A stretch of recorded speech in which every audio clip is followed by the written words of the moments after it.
বুঝতে পারি না আমার ভাগ্য খারাপ নাকি আমি মানুষটাই খারাপ, কারণ মন প্রাণ দিয়ে যা চাই সবার আগে সেটাই হারাই।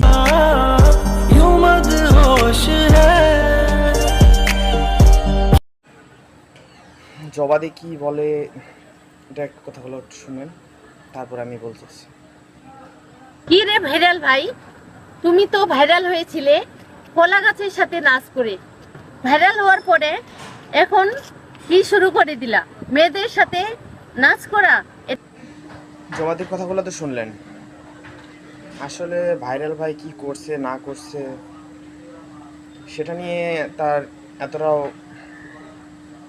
ভাবাটা উচিত হয়নি। আসলে আগে কলা গাছ নিয়ে ভিডিও বানাইছে বা কী নিয়ে ভিডিও বানাইছে সেটা তো সবাই জানে, সেটা তো নতুন কিছু না।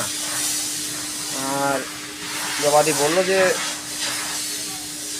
এখন মেয়েদের সাথে ভিডিও বানাচ্ছে, এটা ঠিক কি না ঠিক বা ঠিক। আসলে মানুষ চিরদিন একই থাকে না, ঠিক আছে?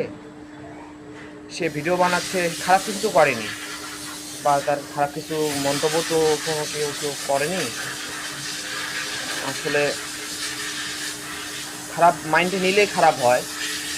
আসলে কেমন, আমাদের দায়িত্ব হচ্ছে তাকে সাপোর্ট করা, ঠিক আছে?